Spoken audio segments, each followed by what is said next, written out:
What is going on, everybody? The original Mako back with some more Cult of the Lamb content, and today we have a full review of the game and my thoughts on the game as a whole. But before we get into it, be sure to check the links down below as always. If you want to see me try to complete a crazy challenge on Twitch with this game, check out that link down below. But maybe most importantly, check out the link to become a member on YouTube today. As you can see on the screen, we have a couple of members already, and I can't thank you guys enough. Thank you guys for that extra support. It means a lot.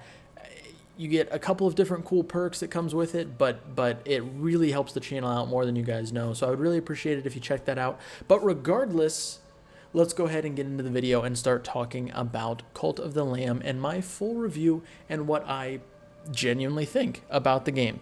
So we don't even need to get into a world before I can start talking about it. And the first thing that jumps out for this game, for me, and it's the reason that over a year ago I made a video on this game when I first saw the initial trailer, was because the art style looked so gorgeous. It was vibrant, it was colorful, it was just, it popped out as one of the better art styles in a game that I had seen in a long time.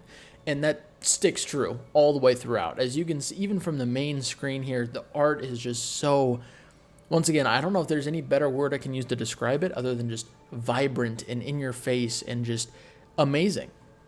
I think it's just, it does the game so much justice, and I think it is an absolute fantastic way to show off all of their creative talents on the art team. So let's go ahead and load up this world real quick so I can start talking about some things. Objectively, if I'm speaking about the game objectively, do I think it's going to be, game of the year? No. I think it's very good, but I think it also has some downsides. I mean, once again, if we look at a game like Elden Ring, which I didn't even play, but I know that objectively Elden Ring is a very good game. It's just not really my style. But it's not going to be competing with a game like that. But for a smaller company, one of their first like big game that picked up a lot of steam, it's phenomenal. As you can see here, once again, just nothing but more highlighting of the art style, and I still don't understand why this never fixes itself. But yes, you can see the art style just, it works so well. All of the characters are designed so well. They had a fantastic mix of the cute, cuddly animals here with the fact that you're literally running a cult, and it's amazing. It's fantastic. If we go here, we can take a quick look and see all of these follower forms that they have right now, with more to come. Each one is detailed. They do a great job of making them, once again, look very cute and cuddly, but they're also still, in a cult. So I think they did a fantastic job with all of the visuals. All of the decorations look great. You guys can see right here. It's just, it's a beautiful game. The soundtrack is unbelievable. Soundtrack is really, really good. It's not like a Halo, Halo soundtrack that's going to be iconic and something that's talked about for years and years to come, but it is a very good soundtrack to go with the game. Now, in terms of things in the game, we can take a look here and see that this skill tree is pretty large. We have a pretty sizable skill tree here. In fact, I don't even have all the things unlocked yet. There's still a few more I need to grab. Sue me. But there's a lot of different options, and it gives you a lot of different ways that you can go about upgrading things in your cult. It gives you a lot of different paths to choose from. Obviously, eventually, you can get all of these paths done, but it takes a long time, and you have to make decisions. A skill tree that forces you to make decisions is a good one. It's a fun one. By the time you, theoretically, by the time you beat the game and get through the final boss, you won't have all of these done, so you kind of will have had to make choices and decisions to affect your playthrough, instead of just spamming your devotion and getting all of these unlocked instantly, which I guess you could do, but most likely you're still going to have to make some choices and prioritize certain things over others, which if you want a video on that, my last video was on the best upgrades in the game. But regardless, this skill tree is fantastic, but I can't really show it off because there's no way to go back and look at it. But there is a separate skill tree for weapons and curses. Not as in-depth. It's pretty straightforward with that one. You just unlock different types of weapons and different curses as you level it up, which is cool and fun. But another thing that gives you more a goal to work towards is getting all of those unlocked. But it doesn't stop there either. You have a third set of things, which are doctrines, which once you level them up, as you can see here, I'll kind of explain how these work. I'm sure a lot of you guys know it, but you have two options that you get when you pick. So you level up your loyalty, or you get a new doctrine from the commandment stone fragments, and then you have an option to pick either afterlife, work and worship, possessions, law and order, or sustenance, each one having 4 different upgrades. When you get this upgrade, you have a choice between 2 separate things. You pick one of those 2. And then once you pick one, it puts it in this little book here, your doctrine book, and you can't pick that other one again. The thing you did not choose is gone forever. If you want to see that thing, you have to find it in a different playthrough, because you'll see as you level them up, there are 2 upgrades for each tier, and you can get it all the way up to tier 4, but you have to pick the upgrade each time. So this time I picked 2 right, 2 left. This time I picked 1 left, 3 right. And it's a really fun, once again, good way to force you to make a decision. There is no way, all of these things that are X'd out, there is no way for me to go back and get those ever, anywhere. I can't unless I start another playthrough. So another added depth layer that makes you have to make decisions that you think are best for your cult, for your playthrough, for your play style. It allows more creativity.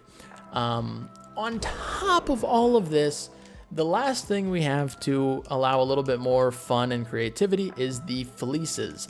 So these are different fleeces that your lamb can wear, and each one provides a different effect. So damage dealt increases after each kill, but resets when you take a hit, and you also take double damage. Glass cannon, diseased heart, fragile fortitude, fleece of the fates. Just 5 extra options in case you want to do something a little bit different with your playthrough and have a little bit more fun. I've been using Fleece of the Diseased Heart, so every time I get a tarot card, I get a diseased heart, which is pretty good. But you can only have 1 at a time, and if you die, you lose 100% of the items that you had on the run. So each one of these has positives and negatives, and I think it's a great extra way to let people just play with their play style, and I think they did a beautiful job of that. So far, we have visuals, an absolute 10. Visuals are fantastic. Soundtrack, probably like a 6, 7, probably a 7 out of 10 for the soundtrack. Not iconic, not going to be talked about for years to come, but complements the game super well and is very peaceful and fun to listen to, but gets intense during boss fights, which is what you want. Depth, I think, is there is a lot of depth to the game. There's a lot of decisions you have to make, a lot of choices, and I think that's really good for the game, and I think that gets it like a 9 on the list here. So next, we're going to talk about combat a little bit and the dungeons. I think the dungeons are designed super well. It's very similar to like a Binding of Isaac, where you have all of these different, a couple of different routes you can take, these different rooms that help you boost certain things. You have a lot of different weapon choices. You have a lot of different curse choices, and you get to see those throughout each playthrough. I'm going to be honest, I have never seen this room before, and I've played a decent chunk of this game. So the combat is silky smooth. I mean, it is unbelievably smooth, which is obviously what you want. It feels, I'm getting absolutely blasted. It feels really good. The combat seems to be, it works, like the hit registration's all there. The being able to cancel an animation to dodge, I think, is a super useful touch, because games that don't have that usually piss me off and get me frustrated. The tarot cards, which allow you to make choices to affect your run in a bunch of other meaningful ways, I think is great. The ability, I'll show you guys kind of the map in a second here. But having all these different room options that when you're playing through the game, it's like significant choices you have to make. Once again, it's all about making choices. So if I hadn't beaten the game already, I'd be thinking, okay, do I need a new follower? Do I need resources? Do I need food for the cult? Do I need to go to the shop so I can get unlock maybe a new follower form? Maybe I'm looking for blueprints. Maybe I need wood, so I need to go down this path. You know, it just has so many different layers to it, and I think it is absolutely phenomenal. So the weapon options are great. There's like 5, maybe 6 different weapons in total. There's the dagger, the sword, the hammer, the axe, the gauntlets. That's 5, and I want to say those are the 5. Now, each of those 5 have different variants, like the Bane, the Godly, the Merciless, all of these different options, but there are 5 base types of weapons, but having those different variants of them makes it, you know, a lot more replayable, as well as there being like probably I don't even know if I can put a number on how many curses there are. There's probably like 15 to 20 curses in the game to allow different options for that as well. So I think in terms of combat, it's super smooth, it's silky, they do a great job of it. There's plenty of depth to keep runs fresh every time you go into a dungeon. There are plenty of different rooms. Like I said, that first room I was in, I have never, ever seen before. Some rooms, like the one I just went to, has a little thing under it to show that it's a different variant, which is cool. So a lot of, once again, ways to keep it fresh. I think they did a wonderful job with the combat portion of the game, and like you can see, once again, in the upper right, you can see the map, and it's very similar to like a Binding of Isaac type of game. So that's what I think about the combat and the map, and I think they did a great job with it. I would probably give it an 8 out of 10 for combat. So, and exploration, I think probably about 8, 9 as well. So a lot of really high marks so far, but we've been doing nothing but talking about a lot of the good things. So let's talk about a couple of things that I think are slightly lackluster with the game. And that'll probably be it for this review, because we're going to cover just about everything here. So, hold on, are you serious? Okay. So the first thing that comes to mind is the story. Now, a lot of you probably aren't playing this game for the story, so it's not the biggest of deals. However, the story is extremely, and I mean extremely predictable. It is very, very cliche.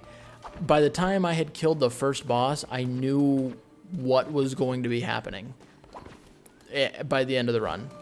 I said it multiple times when I was streaming the game. I was like, oh, I know exactly where this is leading. And lo and behold, I was correct. So it's just super cliche and stereotypical, and nothing to write home about. Once again, I keep making this comparison, but I think Halo is like the pivotal of story games. Well, early Halo, as well as like music. So that's why I keep making that comparison. But it's not a Halo type of story. If you're grabbing this game because you want to indulge yourself in a deep lore-filled story, this isn't it.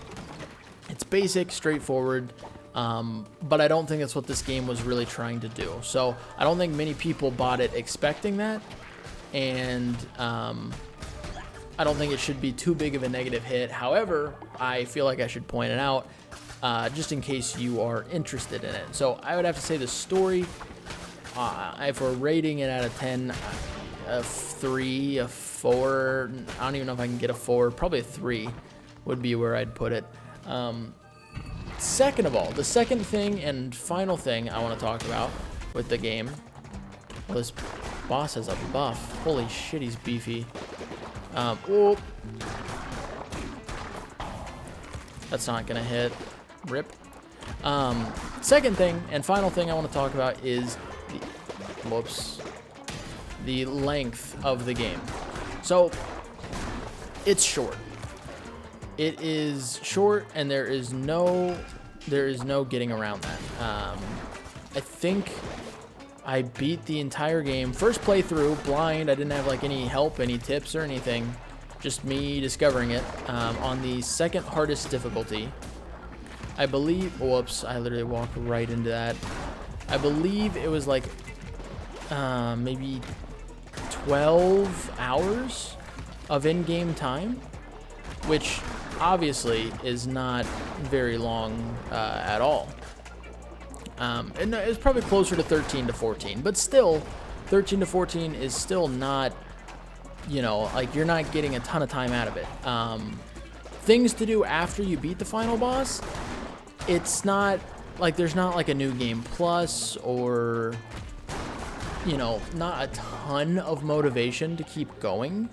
I would say the biggest is probably just finishing off your base and decorating, and kind of just going with that. I will say, as we're here, so once you get through all the bosses, when you go through dungeons, you're able to kind of keep going through a dungeon over and over again. But it's hard to do that sometimes because you have to be at your cult as well, so they don't starve and die, unless you're just trying to see how many times you can go through a dungeon in a row, and you don't really care about everybody at the cult, but it kind of dissuades you from doing that, essentially. But yeah, there's not a ton to do. The only reason I'm going to even keep playing on this save file, and I will, but the only reason really is to finish decorating it and making it look better. But once I've done that, and I think it looks good, and I'm happy and satisfied with it, then there's not going to be really much of a reason left for me to play. I mean, going through the only reason you really want to go through dungeons is for resources. But once everything's decorated, and once you don't need there's no final boss to kill, then the resources are unnecessary. So there's not really a reason to go through the dungeon, and there's not really a reason to stay in the base and keep going with the cult. So it just seems like there's not. I wish there was more to do post final boss fight. However, there's not. So there's a lot of depth while you're going through the playthrough, but once you're done with the playthrough, it falls off very quickly and becomes there becomes very, very little, I would say, to do. So it's kind of a catch-22 there, where there's a lot of depth, but also not a lot of depth. So that's one of the biggest complaints I probably have about the game. Lucky for me, I like to make challenges for myself, so it's easy for me to kind of keep going just by making fun challenges. But for a lot of players, it'll probably be just you play through it, and then that's kind of it, which, once again, is about 14 hours-ish. Maybe a little bit less, maybe a little bit more, just around that ballpark of an area. So that's kind of it for my review of the game. I will say the boss fights are beautifully done. If you're a fan of good boss fights, then this game has it. The final boss fight, I felt it looked super cool. The arena was fantastic. The enemies were good. It felt just a little, like slightly, and when I say slightly, I mean slightly easy for a final boss fight. I was playing on hard difficulty, and I felt like I shouldn't have been able to clutch the fight as well as I did. There needed to be like one extra layer or one extra element for that final boss fight. But regardless, overall, the boss fights and mini bosses are all done super well. They were all unique, had their own quirks, and I think it was really good. So overall, if I had to give this game an overall rating out of 10, with everything we've talked about so far, I'd have to give it an 8.5. I think I'd give it, I'm not like averaging out all the I'm just saying overall rating. I think I'd give it an 8.5. Once again, the big thing that keeps it from going like above a 9 for me is lack of things to do post-game. Like, it would be very easy for me to just drop the game right now and not play it anymore because I've beaten the game, and that's about it. So, anyway, that's it for my review on Cult of the Lamb. Hopefully you guys enjoyed it. Hopefully hopefully you guys agree with some of the things I say. I'm sure some of you guys will disagree with some of the things I say, but that is how I felt playing through the game, and some of the things I wanted to highlight, and some of the things I want to talk about that I think are negatives. So, regardless, thank you guys for watching. I really do appreciate it. Like I said, be sure to check those links down below as always. And as always, have a wonderful rest of your day. I love each and every one of your faces, and I will catch you all in the next video.